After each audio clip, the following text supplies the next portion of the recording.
Hello, नमस्कार. पुन्हा एकदा शीतल तुमच्या सोबत ऑन रेडिओ सिटी 95 FM रग में Kolhapur city. Very very good afternoon.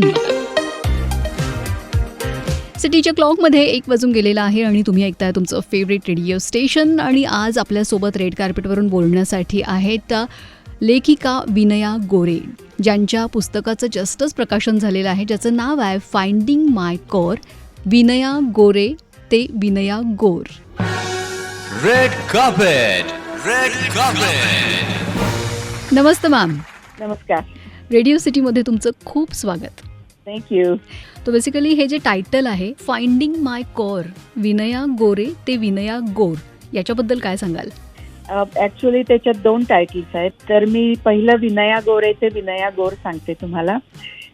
अमेरिकेत गोरे न म्हणता मला गोर म्हणतात, त्यामुळे माझा प्रवास जो झालेला आहे तो सांगलीची विनया गोरे ते आज अमेरिकेतली विनया गोर असा माझा प्रवास झालेला आहे. आणि पुस्तकाचं जे मेन टायटल आहे ते फाइंडिंग माय कोर, म्हणजे मी माझा गाभा कसा शोधला, मी माझी स्वतःला कसं शोधलं या माझ्या प्रवासात, त्याबद्दल मी या पुस्तकात लिहिलेलं आहे.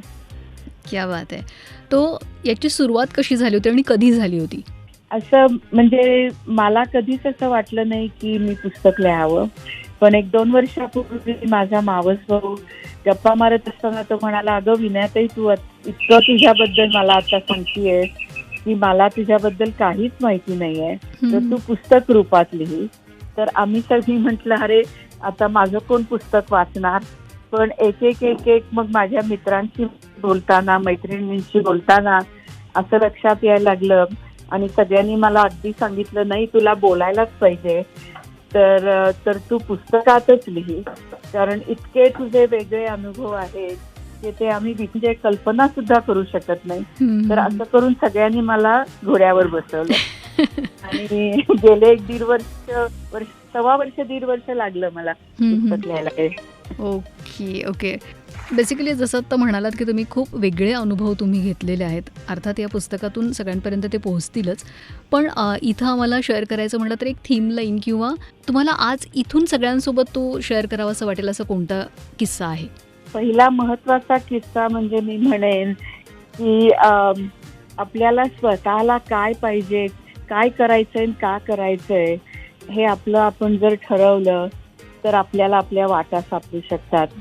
आणि आपण कितीही चुका केल्या, कारण आपण चुका करणारच हे धरूनच जायला पाहिजे, आणि त्या चुकातून शिकत आपण जर पुढे जाऊ शकलो किंवा पुढे जायलाच पाहिजे असं मी म्हणेन, तर आपण आपलं ध्येय गाठू शकतो. आणि त्याच्यासाठी आपल्याला खूप लोक मदत करतात, पण जेव्हा आपल्याला माहिती असतं की मला हे करायचंय आणि ते मला का करायचंय, आणि ते एकदा आपलं ध्येय जर आपल्याला क्लिअर असलं तर आपलं डिसिजन मेकिंग सोपं होतं, असा माझा स्वतःचा अनुभव आहे. ओके. आणि आतापर्यंत तुमची कार्यक्षेत्र काय राहिली आहेत बरं? माझी कार्यक्षेत्र म्हणजे मी युरोपमध्ये 10 देशांमध्ये, एशियामध्ये 5 देशांमध्ये आणि अमेरिकेत कॉर्पोरेशनमध्ये काम केलेलं आहे. माझं काम हे R&D, manufacturing, joint venture planning, customer support, business development and sales, म्हणजे बिझनेसच्या सर्व फंक्शन्समध्ये मी काम केलेलं आहे.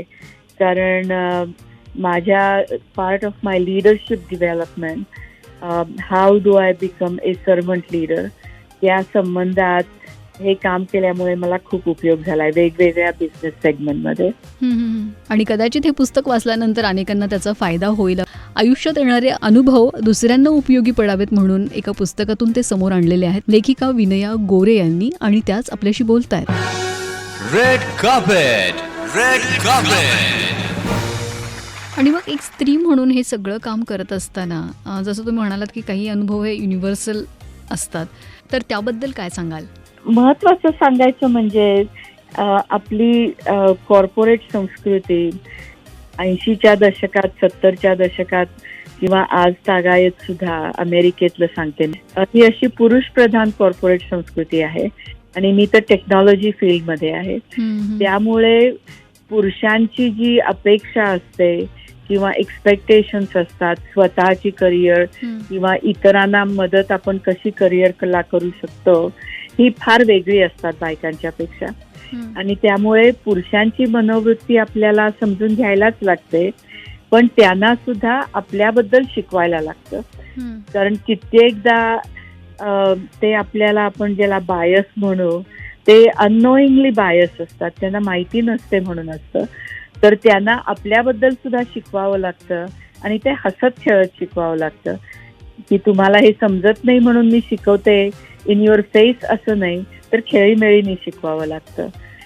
आणि असं मेंटोर्स या दृष्टीने मला स्वतःला खूप उपयोगी पडलेले आहेत आणि त्यांचा माझ्या करिअर घडवण्यात खूप मोठा उपयोग झालेला आहे. ओके.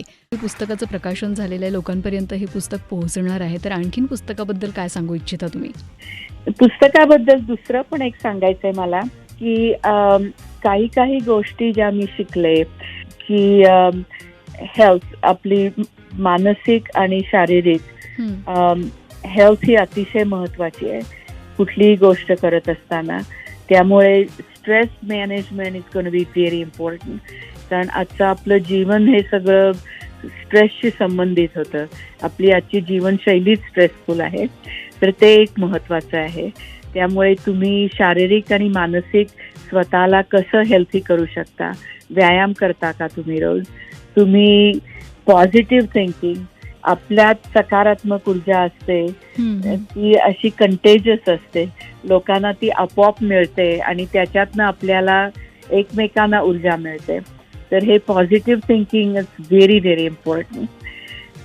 त्याच्या जोडीला मी म्हणेन की कम्युनिकेशन, सॉफ्ट स्किल्स, या गोष्टी अतिशय महत्वाच्या आहेत. म्हणजे मी म्हणेन आज की तुम्हाला तुमच्या हार्ड स्किल्स, म्हणजे तुमच्या शिक्षणात जे तुम्ही शिकता त्यांनी नोकरी मिळेल, पण तुमच्याजवळ जर सॉफ्ट स्किल्स, कम्युनिकेशन, इंटरकल्चरल संवाद जर तुम्ही साधू शकला नाही, तर तुमची पुढे प्रगती होणार नाही.